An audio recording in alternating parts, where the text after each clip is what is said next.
It was my first year at Michigan State University. I had just finished hauling the last box of my belongings up 3 flights of stairs to my assigned dorm room in Wilson Hall. The August heat was unbearable, and sweat dripped down my face as I fumbled with the key to room 312. My parents had left about an hour earlier, and I was both excited and nervous about this new chapter of my life. I had spent the entire summer imagining what my roommate would be like. Would we become best friends? Would we barely tolerate each other? I never imagined the nightmare that was about to unfold. I introduced myself as Marcus when my roommate finally arrived around 7 p.m. that evening. He came in wheeling a single suitcase, wearing an oversized black hoodie despite the oppressive heat. I stuck out my hand for a handshake, trying to be as friendly and welcoming as possible. He just stared at my extended hand for what felt like an eternity, as if he was trying to decode some ancient hieroglyphics. Then he let out this awkward, almost forced laugh that sent a slight chill down my spine. "Oh," he said flatly, and gave me the weakest, most lifeless handshake I'd ever experienced. His hand was cold and clammy, and he barely gripped mine at all. I had to actually ask him for his name, since he didn't offer it during our handshake. "Trevor," he mumbled, not making eye contact. I tried my best to make small talk, asking him where he was from, what his major was, if he was excited about starting college. Every question was met with either a one-word answer or just a nod or shake of his head. Occasionally, he would let out that same uncomfortable laugh that made my skin crawl. Within just 20 minutes of his arrival, we were both sitting on our respective beds, laptops open, existing in the most awkward silence I'd ever experienced. I was genuinely disappointed and frustrated. I had heard so many stories about people meeting their roommates and instantly clicking, going out together, becoming lifelong friends.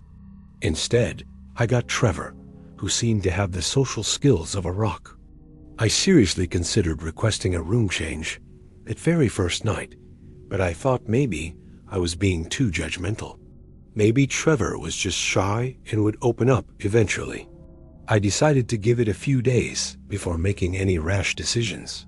That first evening, I decided to explore the campus a bit, familiarize myself with where my classes would be. When I returned to the dorm around 10 p.m., Trevor was in the exact same position I'd left him in, sitting on his bed, hunched over his laptop, the glow of the screen illuminating his pale face in the dark room. I said, "Hey, Trevor, how's it going?" He didn't even acknowledge that I'd spoken. Not a glance, not a grunt, nothing. I sighed and decided to just go to bed early. It was only 10:30, but I was exhausted from moving and the emotional drain of dealing with Trevor. I turned off the small lamp on my desk and climbed into bed. I couldn't fall asleep right away, though. The room was too quiet, except for the occasional clicking of Trevor's keyboard. I lay there in the dark, staring at the ceiling, listening to him type. Hours passed. I checked my phone at one point. It was 2:45 a.m. Trevor was still on his laptop, still in the same position. The light from his screen was annoying, but I didn't want to start a confrontation on the first night. Finally, around 3:30 a.m., I heard him close his laptop. The room went completely dark. I thought I'd finally be able to sleep, but within the hour, I woke up. Something didn't feel right. The moonlight was streaming through our window. The blinds had been opened, even though I distinctly remembered closing them before bed. The silvery light illuminated the room just enough for me to see clearly. And what I saw made my heart stop. Trevor was sitting on the edge of his bed, perfectly still, staring directly at me. Not at his phone, not at the wall, but at me. I could see his eyes reflecting the moonlight. I sat up abruptly, my heart pounding. "Trevor, what the hell are you doing?" I asked, my voice cracking slightly. He didn't move for a moment, just continued staring. Then, in a whisper that was somehow more disturbing than if he'd shouted, he said, "Sorry," and lay back down on his bed, turning to face the wall. I sat there in shock for several minutes, my mind racing. Was he sleepwalking? Was he just weird? Or was there something seriously wrong with him? I barely slept the rest of that night, constantly checking to make sure he wasn't staring at me again. The next morning, I woke up around 9 a.m. to find Trevor's bed empty. It was the first time he'd left the room since arriving. I felt a wave of relief wash over me. Maybe I'd get a few hours to myself to process everything and decide what to do. It was Saturday, the first Saturday of the semester, which meant orientation activities and campus tours for all the freshmen. I got dressed and headed out to join my orientation group. During the campus tour, as we were walking past the university's botanical gardens, I heard a couple of students ahead of me talking. "Dude, what is that guy doing in there? Is he okay?" One of them said, pointing toward the gardens. I followed their gaze and couldn't believe what I was seeing. It was Trevor. He was sitting cross-legged in the dirt, behind a large bush, running his hands over the bark of a tree in a repetitive, almost ritualistic manner. His eyes were closed, and he seemed completely oblivious to the dozens of students walking by and staring at him. The orientation leader didn't notice, thankfully, or she probably would have stopped the whole group. I just kept walking, my face burning with embarrassment, even though I had nothing to do with Trevor's bizarre behavior. The two students who had pointed him out turned around and one of them said, "Hey, isn't that the guy from our floor?" I reluctantly admitted, "Yeah, he's actually my roommate." They both gave me these pitying looks. "Dude, I'm so sorry," one of them said. We all kind of laughed uncomfortably, not really sure how else to react. I ended up hanging out with those two guys, Jake and David, for the rest of the day. They seemed normal, fun even, and it was a relief to interact with people who could hold an actual conversation. When I got back to my dorm that evening, I found Trevor sitting in the desk chair, but he turned it around to face the door. It was like he'd been waiting for me. "Oh, hey," I said cautiously. "Nothing," he responded, even though I hadn't asked him anything. His response was immediate and strangely defensive. I sat down on my bed and opened my laptop to check my email. That's when I noticed something that made my blood run cold. I had forgotten to lock my laptop before leaving that morning, a careless mistake. But now, looking at it, I could see that emails I definitely hadn't read were marked as read. Folders I never opened were in my recently accessed files. Someone had gone through my computer. I turned to look at Trevor. "Did you use my laptop today?" I asked, trying to keep my voice steady. Before I even finished the question, he shouted, "Oh." The volume and speed of his response made it obvious he was lying. His face turned red, and he wouldn't look at me. I felt violated and angry, but I also felt scared. There was something off about Trevor, something more than just social awkwardness. I decided not to push the issue. I'd already put in a request for a room change anyway, and I'd hopefully be out of there within a day or two. I decided to go to bed early that night, exhausted from the day and the stress of dealing with Trevor. As I was getting ready for bed, I opened my drawers to get my pajamas. Something felt wrong. My clothes had definitely been moved around. I'm not the most organized person, but I knew how I'd arrange things. My t-shirts were in a different order. My socks were jumbled up when I'd neatly rolled them. Someone had gone through my dresser. I looked over at Trevor, who was back on his laptop, acting like nothing was wrong. "Trevor, did you go through my dresser?" I asked, my voice shaking with anger now. He didn't even look up from his screen. "No," he said simply, monotone. I wanted to yell at him, to demand he tell me the truth, but something held me back. Maybe it was the way he sat so perfectly still, or the way his voice had no emotion whatsoever. Whatever it was, it scared me enough to just let it go for now. I climbed into bed fully clothed, not wanting to dig through my dresser again, and tried to sleep. I woke up in the middle of the night to the sound of a zipper. My heart started racing immediately. I sat up and turned on my bedside lamp. Trevor was on the floor, hunched over my backpack, going through it. "What the fuck are you doing?" I shouted. He looked up at me with this blank expression. No guilt, no surprise. Just ... nothing. "I think you have my toothbrush by mistake," he said calmly. It was such an absurd excuse that I almost laughed. But I was too angry and freaked out to find any humor in the situation. "Get away from my stuff, Trevor. Now," I said firmly. He slowly stood up, still clutching my backpack. He stared at me for a moment, then carefully set the backpack down and went back to his bed without another word. I didn't sleep at all the rest of that night. I just sat in my bed, lamp on, watching Trevor to make sure he didn't try anything else. He eventually fell asleep, or at least pretended to, and I just waited for morning. The next day, Sunday, I met my new roommate. His name was Alex, and he seemed completely normal. We had an actual conversation, talked about our majors, our hometowns, our interests.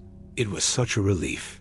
By Sunday night, I had moved all my stuff to my new room, which was thankfully on the same floor, just on the opposite end of the hall. Alex and I stayed up talking until about midnight, then decided to call it a night. I was so relieved to be away from Trevor. For the third night in a row, I woke up in the middle of the night to a strange noise. But this time, it was different. It was a faint clicking sound, irregular but persistent. Click ... click. Click ... click.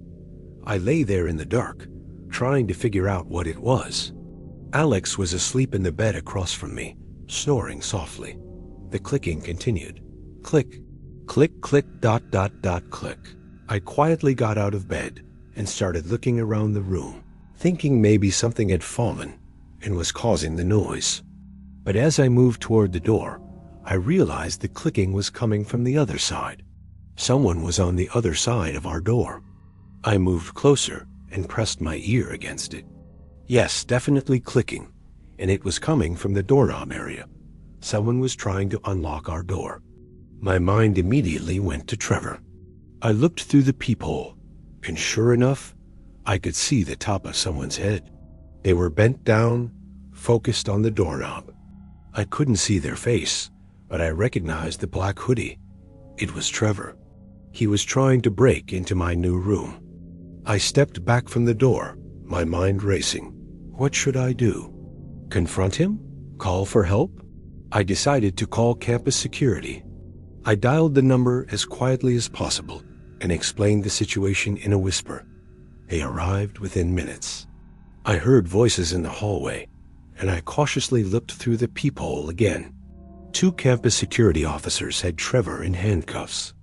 He wasn't resisting, just standing there with that same blank expression on his face. I waited a few more minutes before opening the door. One of the officers turned to me and asked if I was Marcus. I confirmed and stepped out into the hallway. Alex had woken up by now and joined me at the door. I explained everything to the officers, how Trevor had been my roommate, how he'd gone through my stuff, stared at me while I slept, and now had apparently followed me to my new room and tried to break in. They took notes and assured me that Trevor would be dealt with. They led him away in handcuffs, and I never saw him again after that night. I later found out that he'd been expelled from the university. Apparently, I wasn't the first person to complain about him. He'd been kicked out of another university the year before for similar behavior. The rest of my time at Michigan State was relatively normal. I became good friends with Alex and with Jake and David, the guys I'd met during orientation. But even years later, even though I'm graduated now and living in a completely different state, I still sometimes think about Trevor. I think about him sitting on his bed, staring at me in the moonlight. I think about him sitting in the dirt, rubbing that tree. I think about him trying to break into my room. And I wonder what would have happened if I hadn't woken up that night. What was he planning to do if he'd managed to get that door open? I'm glad I never had to find out.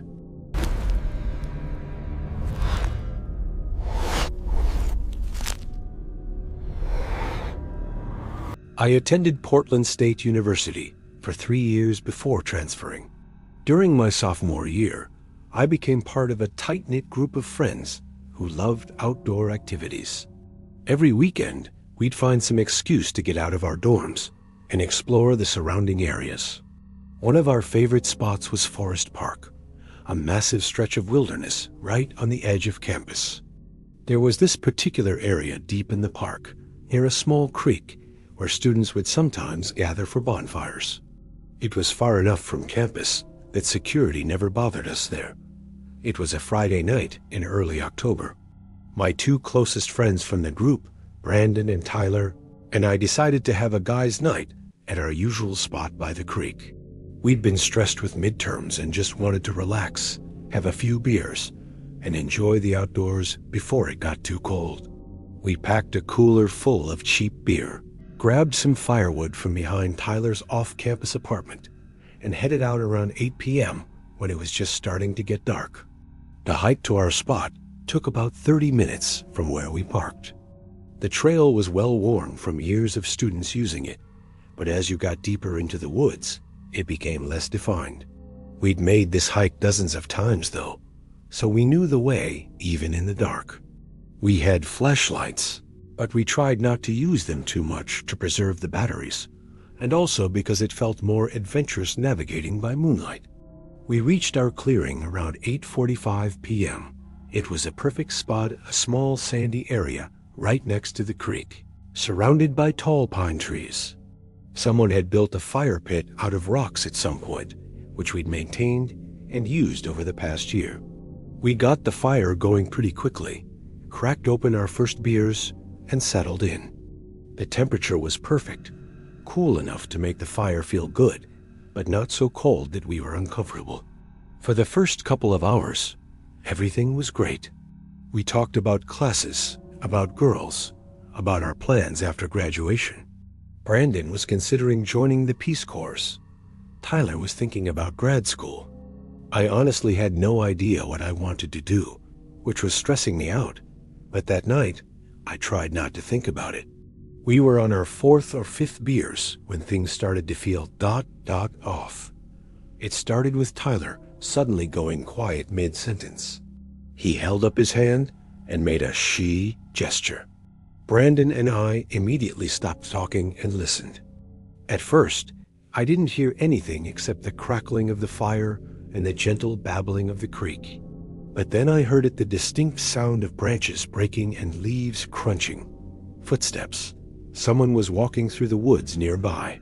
Probably just someone else coming to the spot, I said, though I felt a twinge of disappointment. We hoped to have the place to ourselves. We waited, expecting to see flashlights or hear voices, but nothing. The footsteps continued, but they didn't seem to be getting closer. They were circling us, moving from our left to our right, always maintaining the same distance. It was strange. "Hey!" Tyler shouted into the darkness. "We're over here by the creek." No response. The footsteps stopped. We waited in silence for about a minute, maybe 2. Then they started again, this time from a different direction. It sounded like whoever it was had moved to the other side of our clearing and was now circling back. "This is weird," Brandon said, his voice lower now, less confident. We all stood up, suddenly on alert. The alcohol in our systems was making us paranoid, I'm sure, but something about this felt wrong. The footsteps weren't random. They were deliberate, measured, as if whoever was out there was studying us, watching us. "Maybe it's campus security messing with us before they bust us for drinking," I suggested, trying to rationalize the situation. "But why wouldn't they just come out and tell us to leave?" Tyler countered. That's when we heard a loud crack, like a thick branch being snapped in half, from somewhere in the darkness ahead of us. We all jumped, our eyes scanning the tree line. And then, without warning, a large branch came flying out of the darkness and landed right in the middle of our fire, sending sparks flying everywhere. We all screamed and jumped back. "What the fuck?" Brandon yelled. Tyler made a split-second decision and just bolted. He dropped his beer and took off running back toward the trail. Brandon and I looked at each other, our eyes wide with fear and confusion. Were we being pranked? Was someone seriously throwing branches at us? Before we could decide what to do, another branch came flying through the air, this one hitting Brandon square in the shoulder. He let out a yelp of pain and stumbled backward. "We gotta go now," I shouted. I grabbed my backpack, threw it over my shoulder, and pulled Brandon to his feet. We started running in the direction Tyler had gone, using our phone lights now, not caring about saving battery. Behind us, we could hear more branches breaking, more footsteps, this time faster, as if whoever was out there had decided to give chase. My heart was pounding so hard, I thought it might burst out of my chest. We ran through the woods, branches whipping at our faces, roots trying to trip us. I could hear Brandon's heavy breathing behind me, could hear him curse every time he stumbled. We must have run for 5 solid minutes before we burst out onto the paved road that separated Forest Park from campus. We stopped to catch our breath, hands on our knees, gasping for air. Tyler was already there, leaning against a street lamp, looking pale and shaken. "Did you see anyone?" he asked between breaths. We shook our heads. "But someone was definitely following us," Brandon said, rubbing his shoulder where the branch had hit him. We all turned to look back at the dark tree line, and that's when we saw it. A figure, just standing at the edge of the woods, partially obscured by shadows. Tall, maybe 6.5 feet, wearing what looked like a dark coat or cloak. The figure didn't move, just stood there, watching us. "Holy shit," Tyler whispered. We didn't wait around to see what it would do. We ran the rest of the way back to campus, not stopping until we were safe inside Tyler's apartment building. We locked the door behind us, and all 3 of us just collapsed onto his couch, our minds racing. What the hell was that? Brandon kept repeating. None of us had an answer. We tried to rationalize it. Maybe it was a homeless person who was territorial about that spot in the woods. Maybe it was someone on drugs. Maybe it was another student playing an extremely dangerous and unfunny prank. But deep down, all 3 of us knew it was something else. Something about the way that figure moved, the way it threw those branches with such force and accuracy, the way it stood at the edge of the woods just ... watching us. It didn't feel human.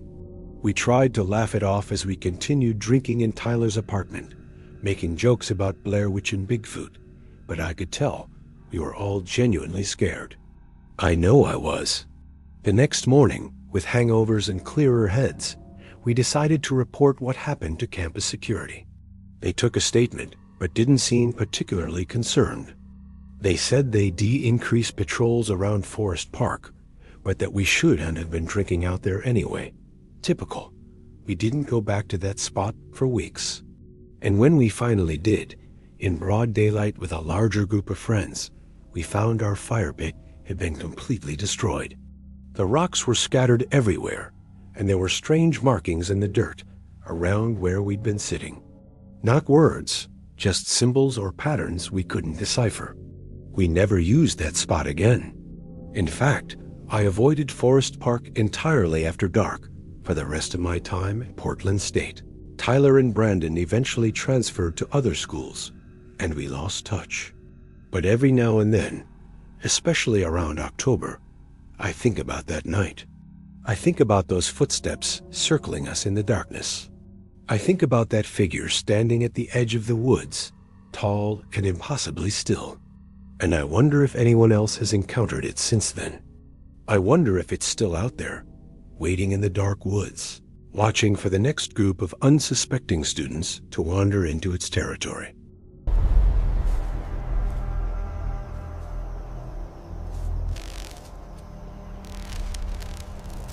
This happened during my freshman year at Arizona State University. My roommate, Eddie, was obsessed with the idea of joining a fraternity. Rush Week was coming up, and he was determined to attend as many frat parties as possible to increase his chances of getting a bid. Eddie didn't want to go alone. He said it would be easier to network and make connections if we went together. I agreed to tag along, even though I had zero interest in Greek life. I just wanted to experience the legendary Asu party scene I'd heard so much about. The first party Eddie wanted to attend was on a Thursday night, which seemed weird to me since rush events typically started on the weekend, but Eddie insisted. He'd gotten a tip from someone on Reddit about this underground fraternity that was supposedly very exclusive and low-key. The party was being held at a house way off campus, in what honestly looked like one of the sketchy neighborhoods near downtown Phoenix. When we pulled up, I was immediately skeptical. The house looked abandoned. The paint was peeling, the lawn was dead, and several windows were either broken or boarded up. If it weren't for the bass-heavy music thumping from inside and the dozen or so cars parked haphazardly along the street, I would have assumed he'd gotten the address wrong. "This is it?" I asked Eddie, my voice full of doubt. "Yep, this is the place," he said excitedly, already getting out of the car. We walked up to the front door, which was hanging slightly off its hinges, and knocked. The door swung open almost immediately, and we were greeted by a short, overweight guy in a stained white t-shirt. He was holding a red Solo cup, and sweat was literally dripping off him, despite the fact that it was only like 75 degrees outside. Come in," he shouted over the music, stepping aside to let us enter. The inside of the house was even worse than the outside. The lighting was so dim, I could barely see where I was walking. The furniture looked like it had been pulled out of a dumpster. Torn couches, mismatched chairs, a coffee table that was more duct tape than wood. The living room was packed with guys, maybe 50 of them, all crammed into a space meant for half that many. It was disgustingly hot, and the smell of body odor and cheap beer was overwhelming. I gave it 20 minutes, forcing myself to socialize and make small talk with the people there. Every conversation was awkward and stilted. Most of the guys seemed socially inept, barely able to maintain eye contact or hold a conversation. I saw maybe 2 girls the entire time I was there, and they both looked extremely uncomfortable and out of place. I tried to signal to Eddie that I was ready to leave, but he was deep in conversation with someone and waved me off. I wandered over to the bar, which was really just a folding table with a couple cases of the cheapest beer I'd ever seen.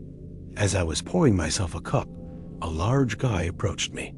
He was tall, probably 6'3", and heavyset, wearing a black hoodie, even though it was sweltering in that house.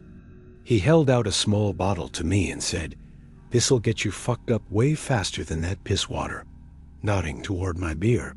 I didn't particularly want to get fucked up, but I also didn't want to be rude, so I thanked him and took the bottle. It was one of those small airline-sized bottles of vodka or whiskey.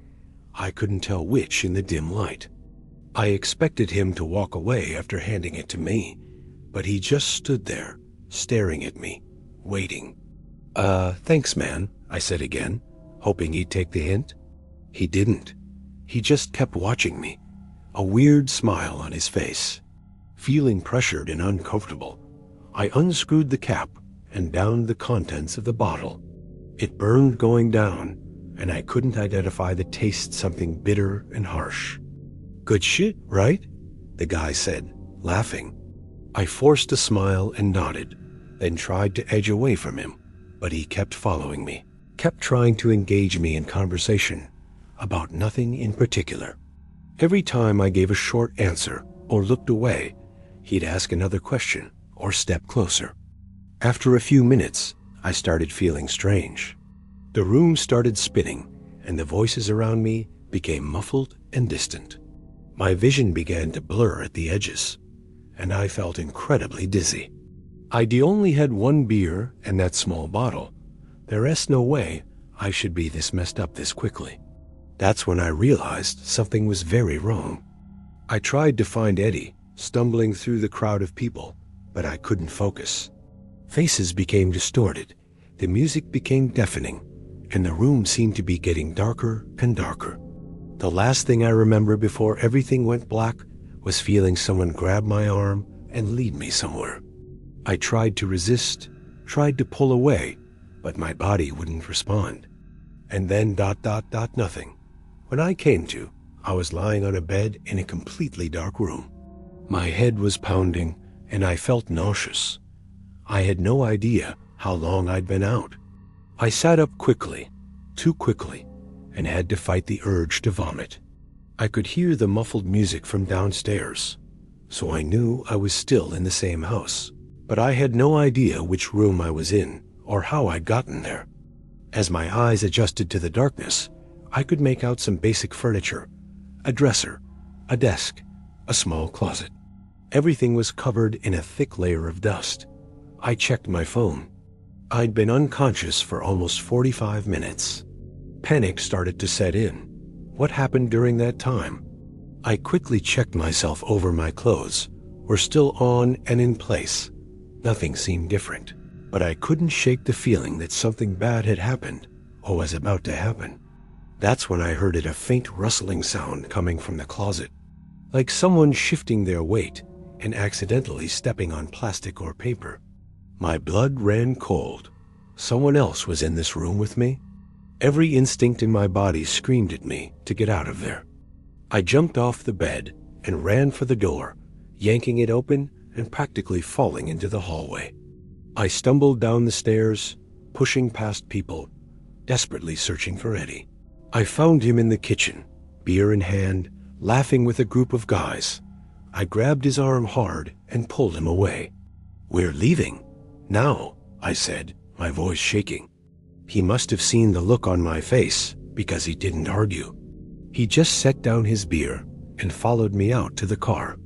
Once we were safely inside with the doors locked, I told him everything: the guy with the bottle, the feeling of being drugged, waking up in that dark room, the sound from the closet. Eddie's face went pale. "Dude, we should call the cops," he said, already pulling out his phone. "And tell them what?" I asked. "That I willingly drank something someone gave me at a party and then passed out? They'll just say I got too drunk and imagine the rest." Eddie argued, but I was firm. What evidence did we have? What would the police even do? We sat in that car for another 20 minutes, debating what to do, before we finally just drove back to campus in silence. I couldn't sleep that night.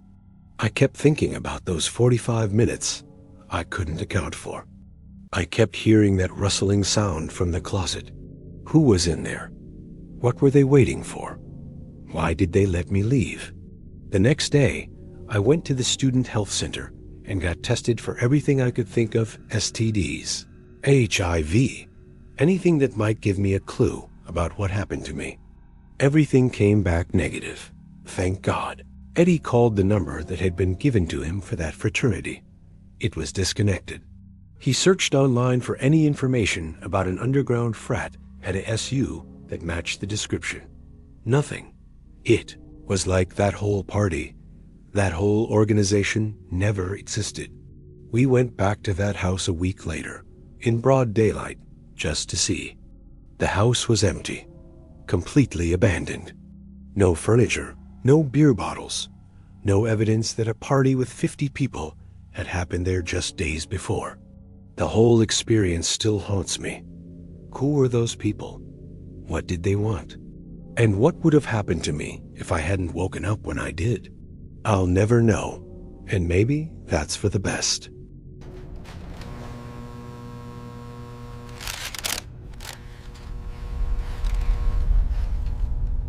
I was a sophomore at Boston University when I finally got what I'd been hoping for: a single dorm room.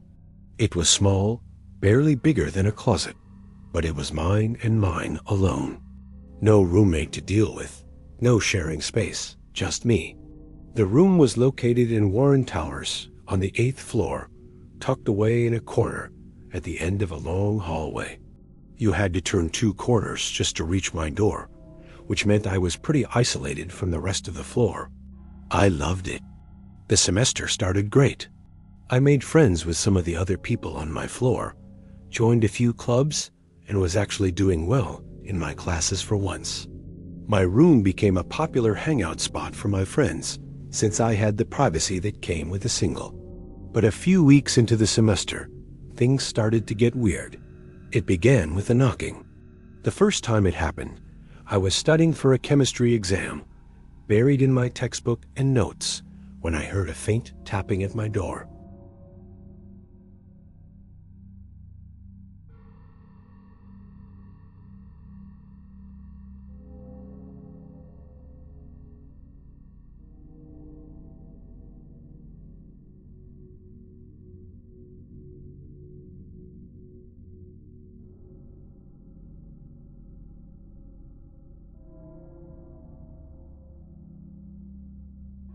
The little hallway outside my room was empty.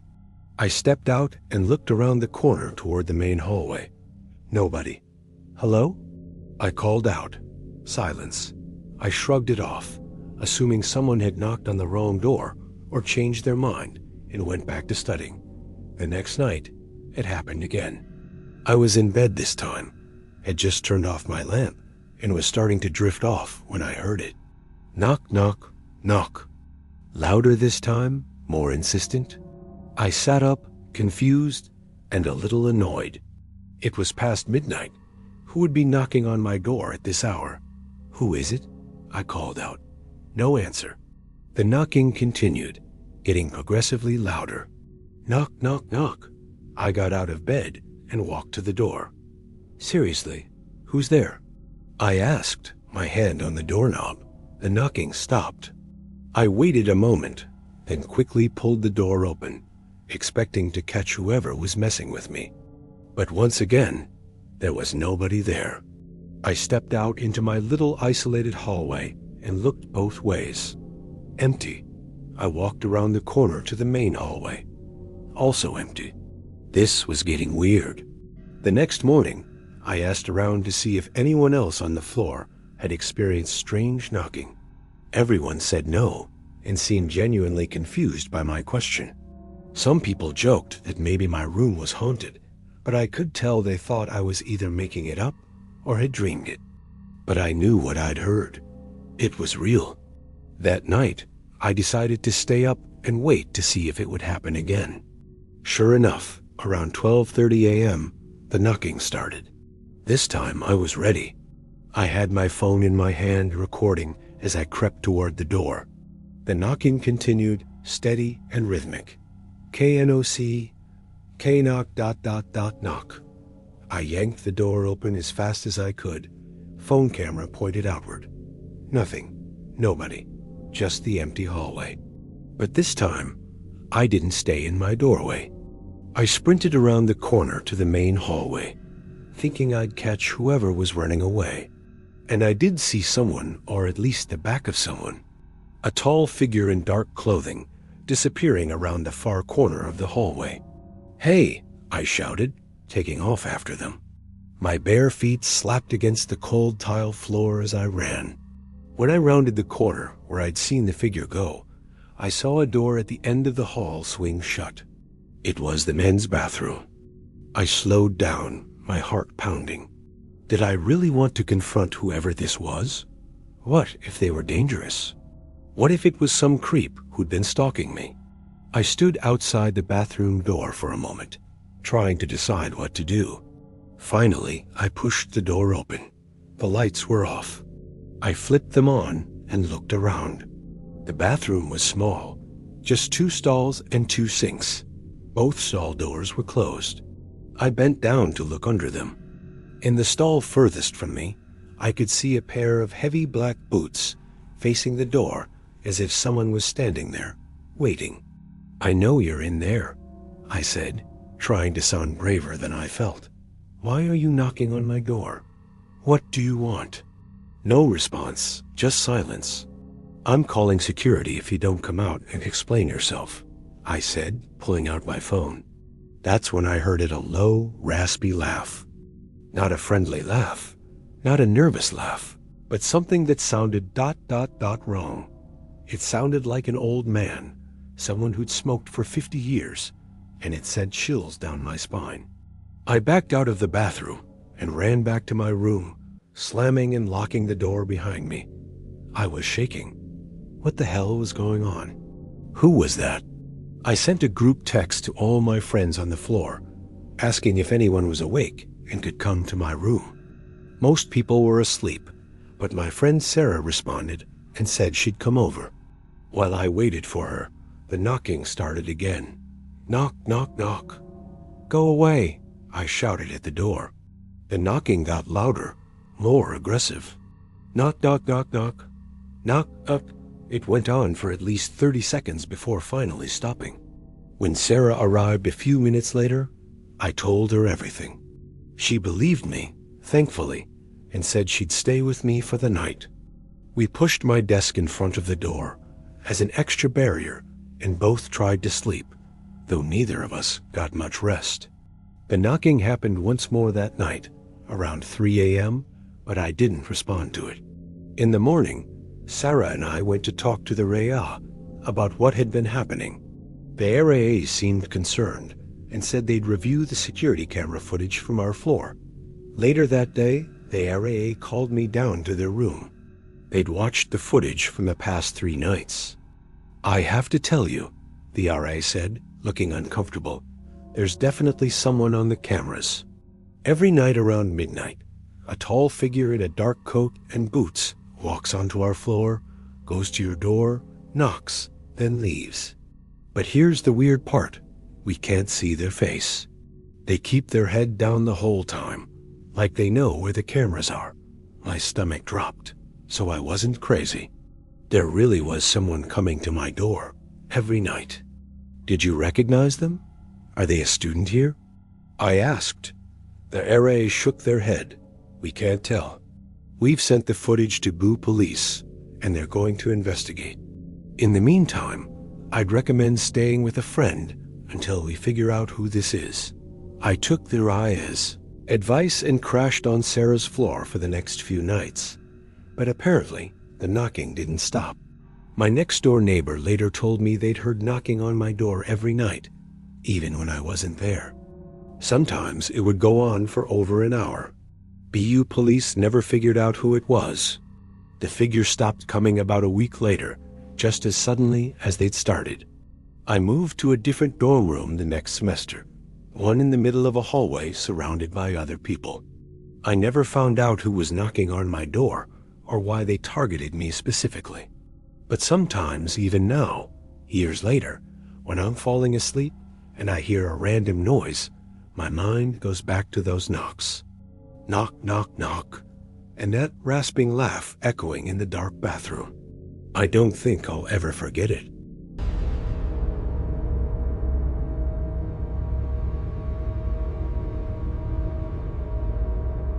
During my junior year at UC Berkeley, I developed a routine that worked perfectly for my study habits. I'm a night owl, always have been, so I started going to the library late at night when it was quiet and nearly empty. The main library, Doe Memorial, was open 24/7 during the semester, which was perfect for me. I'd usually arrive around 10 p.m. and study until 3 or 4 in the morning, then walk back to my apartment and sleep until noon. My classes didn't start until afternoon anyway, so it was an ideal schedule. I always went to the same spot, 4th floor, back corner, near the ancient history section where nobody ever went. There was a study desk tucked between 2 massive bookshelves that gave me complete privacy and quiet. I'd been using this spot for about 3 weeks when I first noticed him. It was around 1 a.m., and I was deep into reading a philosophy paper when I got the distinct feeling I was being watched. You know that feeling, like the hairs on the back of your neck standing up? I looked up from my book and scanned the area. At first, I didn't see anything, but then I noticed, through the gap between books on the shelf in front of me, a pair of eyes. Someone was standing on the other side of the bookshelf, looking at me through the gap. I jumped, startled, and the eyes disappeared. I heard rapid footsteps moving away. I stood up and looked around the bookshelf, but whoever it was had already gone. I tried to shake it off, telling myself it was probably just another student who'd been looking for a book and happened to make eye contact with me through the shelf. Weird, but not necessarily sinister. I went back to studying, but found it hard to concentrate. I kept glancing up, checking the spaces between books, expecting to see those eyes again. After about an hour of paranoid studying, I decided to call it a night and left. The next evening, I returned to my usual spot. Everything seemed normal for the first few hours, but around 1:30 a.m., I got up to use the bathroom. When I came back, something was different. My books, which I had left in a neat stack, were now arranged in a circle on the desk. My pens, which had been in my pencil case, were laid out in a straight line. Someone had been at my desk, touching my things, rearranging them. I looked around quickly, my heart racing. The floor seemed empty except for one other student I could see several aisles away, headphones on, completely absorbed in their laptop. It couldn't have been them, they were too far away, and I'd only been gone for maybe 3 minutes. I packed up my stuff and moved to a different floor, the second floor this time, in a more open area where I could see if anyone approached. I felt safer there, surrounded by a few other late-night studiers, but I couldn't focus. I kept thinking about my books arranged in a circle, my pens in that perfect line. Who had done that? And why? After about an hour of pretending to study, I gave up and went home. Maybe I just needed a break from the late-night library sessions. Maybe I was psyching myself out.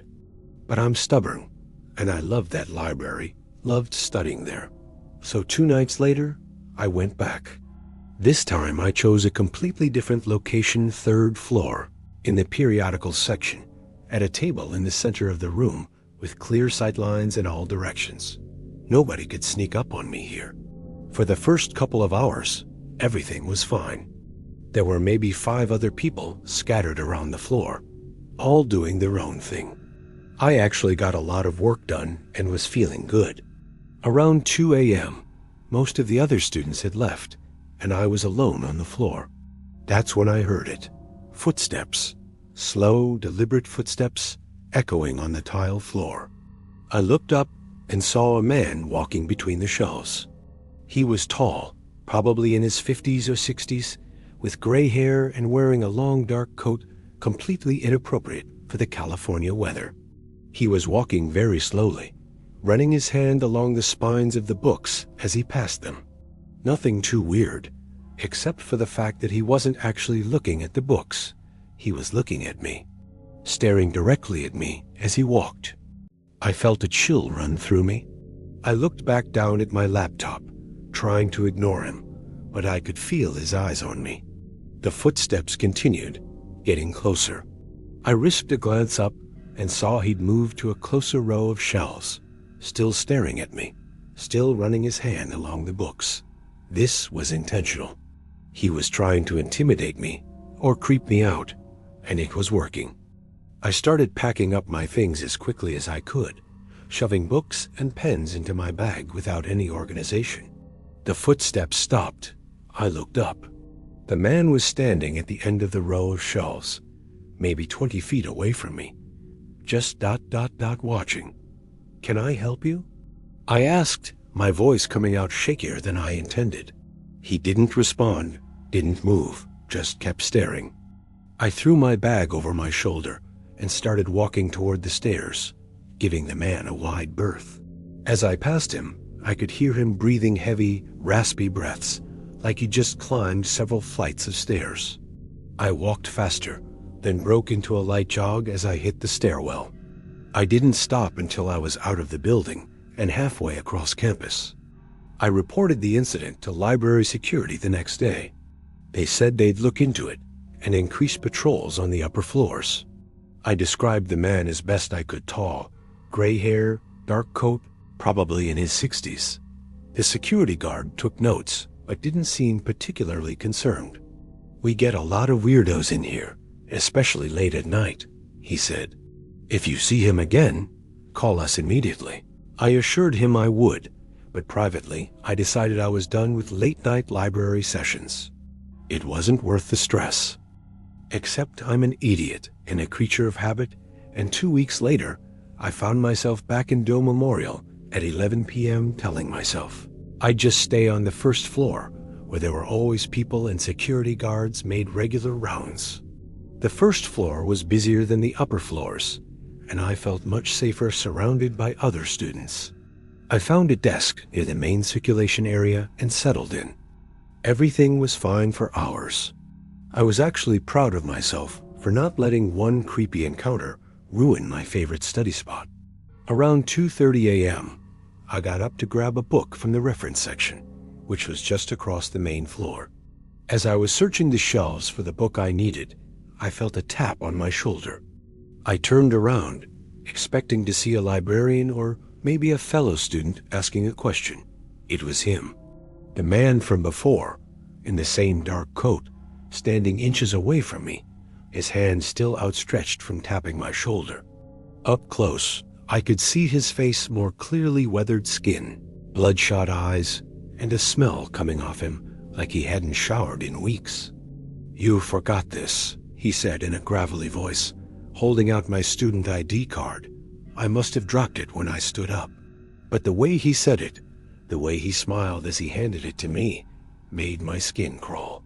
His fingers brushed against mine as I took the ID, and they were ice cold. "Thanks," I managed to say, taking a step back. "You study here a lot," he said. It wasn't a question. It was a statement. How did he know that? Had he been watching me? "I've seen you. Different floors, different times. But always late at night, always alone." I didn't respond. I was frozen, every alarm bell in my head ringing. "I like to study late too," he continued, taking a step closer. "It's quieter, peaceful, easier to focus, and easier to get to know people." That was it.